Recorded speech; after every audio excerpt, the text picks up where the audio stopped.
In this episode, I'm going to cover 6 ways you're micro-cheating on your partner. Welcome to the Dr. Wyatt Show, where developing a long-lasting, happy relationship is the status symbol to achieve. And follow my tools as one path to help get you there. I'm your host, Dr. Wyatt Fisher, a licensed psychologist specializing in couples counseling. If you want to improve your communication so that you have more love and less conflicts, download my app today, Keep the Glow, KTG, wherever you get your apps. And follow me on social at Dr. Wyatt Fisher. So let's talk about 6 ways you're micro-cheating on your partner.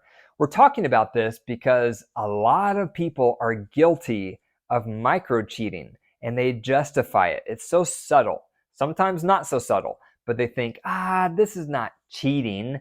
This is not actually having a full-fledged affair. So I'm just going to kind of dabble. I'm just going to kind of go up to the line and not cross the line, and no one will really know. And so what's the harm? So a lot of people have this mindset, but you should consider that these are examples of micro cheating.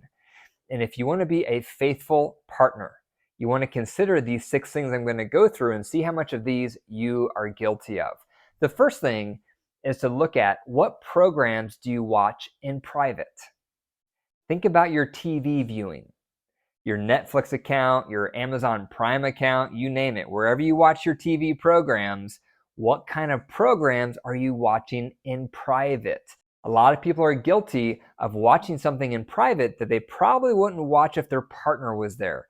Maybe it has some explicit bedroom scenes, or maybe there's a lot of romance and they wish they had that romance in their marriage, so they watch it on purpose and start fantasizing, wishing that was their relationship. But think about the programs you're watching in private.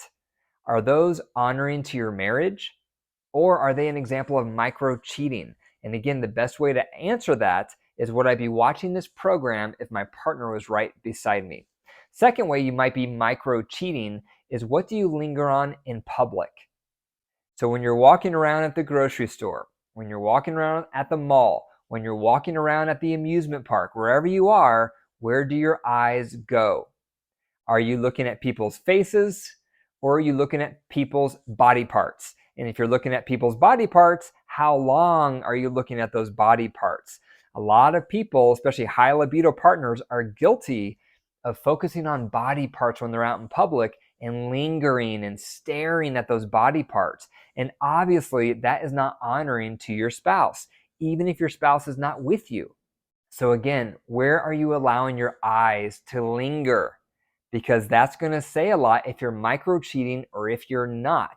You need to take inventory of this and watch your eyes the next time you're out in public and think about, would I be looking at that? If my partner could see what I was looking at, would I still be looking at it? Probably not. For high libido partners, you probably would not be staring at things in public if your partner could see what you're looking at and if they were with you. So that's the second way you might be micro-cheating. The third way is, what are you fantasizing about in your mind? Fantasizing can happen at all sorts of different times. Fantasizing might just happen randomly as you're working and going through your days. You might start fantasizing. Or it might happen when you're having intimacy with your partner. You're actually fantasizing about someone else. And it definitely can happen when you're self-pleasuring. A lot of people are guilty of thinking about and fantasizing about someone other than their partner while they self-pleasure. All of those are examples of micro-cheating. Now, you can't help what comes into your mind. It's involuntary. But what you can help is what you do with those thoughts. And what you need to do is redirect those thoughts back to your partner. So for example, let's say you're self-pleasuring and all of a sudden you notice you're thinking of the barista who served you coffee. So you can't help that that person came into your mind. What you can do, though, is redirect your thoughts over to your partner, so you're practicing mental fidelity. So how faithful are you in your fantasies? The fourth way that you might be micro-cheating is, what pictures do you linger on online? So the algorithms are built to keep showing you more of what you look at longer. So if you're scrolling through social media and all of a sudden there's a picture of someone that you find attractive and you slow down or you zoom in, you make that picture bigger so you can see the details of that person, guess what? That tells the algorithm that you like that kind of image and their goal is to keep you on the platform so eventually you click some of their ads so that they make money. So what are they going to do? They're going to show you more of those kind of images or more of those kind of videos to keep you on their platform. So that's another way you might be micro cheating on your partner. What photos, what images, what graphics do you slow down on in your social media feed and zoom in and look at it in more detail? That could be you micro cheating. If you wouldn't be doing that if your partner was right there watching what you're zooming in on. That's the great guideline. Always imagine your partner there with you because you want to be a person of integrity. You want to have ethics. And one way to do that is you learn to be faithful in all these micro ways with or without your partner being there so that your partner has trust. Your partner doesn't have to worry what you're doing in the shadows, what you're doing behind their back. Because when they catch you or when they find out what you're doing or they notice what accounts you're following or what pictures you're lingering on, that breaks trust. And then they feel insecure that you don't think they're attractive. And then they wonder what else you're doing behind their back. So you want to be a partner of integrity with ethics. And it starts in these little, small, micro moments day in and day out. And the more you micro cheat, the more likely you may actually cheat one day because you're playing with fire. You're just seeing how close to the edge you can get without stepping over the edge. But what you do is you get so comfortable going up to that edge that eventually you may feel tempted to step over that edge and actually cheat. So you don't even want to get that close. Stop trying to see how close to the line you can get. Instead, focus on how pure can you become? How faithful can you become? How devoted can you become to your partner even when they're not around? The fifth way you might be micro cheating is what accounts do you follow online? So as you're scrolling social media, you're going to see accounts that pop out to you because you may find the person attractive, you may find their personality attractive, you may find their body attractive, and what do? You click that follow button. And what does that do? That shows you more of their posts, more of their images, more of their videos. And then before long, you follow another account just like it because what does the platform do? They show you more profiles just like the one you just followed because again, they want to keep you on the platform. So if we could look at your social media following, are you following a lot of people just because you're attracted to them? Just because you love their personality? If you are, that might be a sign of micro cheating because again, would you be following those people if your partner knew you were following them? And then if they ask you about those accounts, do you justify it because you love their content, but you know in your heart of hearts, it's actually because you find them really sexy or really attractive or really appealing?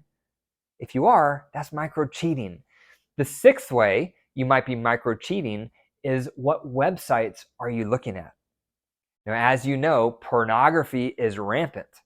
And a lot of people justify pornography, but chronic porn usage leads to a lot of negative impacts, such as an increased risk for infidelity, increased risk of erectile dysfunction if you're a male looking at porn, increased risk of being even more dissatisfied with your partner, increased risk of getting into things that are taboo and illegal like child porn.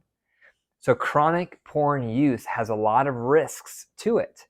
So if I could look at your search history, if I could see all the websites you visit, are they honoring to your partner?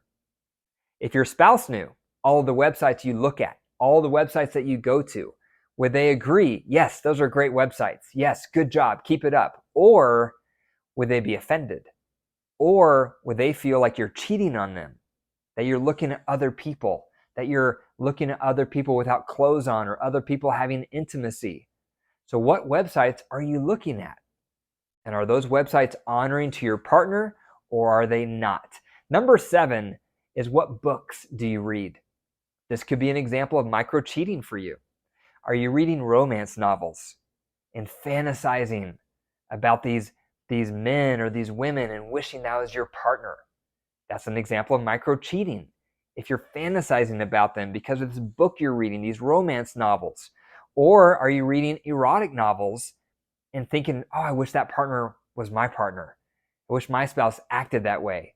And you're reading all these erotica novels, wishing that was your spouse. and your spouse doesn't know that you're reading these things. You keep it in private, you keep it hidden, because if they found out, they wouldn't like it, they wouldn't approve. So that could be another example of micro cheating, what books you're choosing to read. The guideline over and over is, would you be doing your behavior if your spouse is right next to you? If we're honest, a lot of us would say, I wouldn't be doing nearly all of the behavior. I wouldn't be doing a lot of the behavior if I knew my spouse was right there watching me. And that's the sign of integrity. You do the right thing even when your spouse is not around. That's how you build trust. That's how you build integrity. That's how you become a person of character.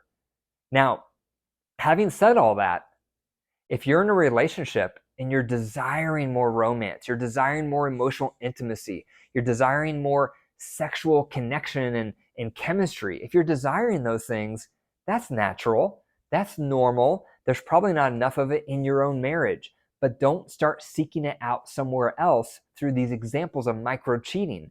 Instead, you need to turn to your partner and work through the blocks with your spouse. If you need more emotional intimacy and connection, work through the block for that in your own marriage. If you want more sexual connection and intimacy, work through the block to that in your own marriage. Stop outsourcing. Stop dabbling. Stop micro cheating. And instead turn to your spouse. That's the person who used to meet your needs. That's why you fell in love with them. That's why you got married.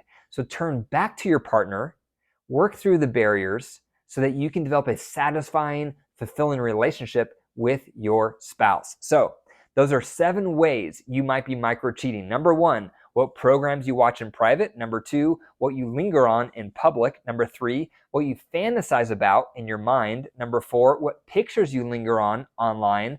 Number 5, what accounts you follow online. Number 6, what websites you look at. And number 7, what books you read. Thank you for listening to the Dr. Wyatt Show. If you enjoyed the episode today, be sure to leave a comment if you're watching this on YouTube, or click the 5 stars and leave a review if you're listening to the audio version of this for the podcast. Also, be sure to go to my website, drwyattfisher.com/pages/freebies for my free PDF on this episode so you can download it and discuss it further with your partner. Also, be sure to call me 24/7, leave a voicemail with your marriage questions, and then I'll respond back to your question on the next Tuesday episode. The number to call is 303-578-0618. And remember, your marriage is alive. If you care for it and nurture it, it will grow. If you deprive it and neglect it, it will wilt and die. The choice is up to you. Take care.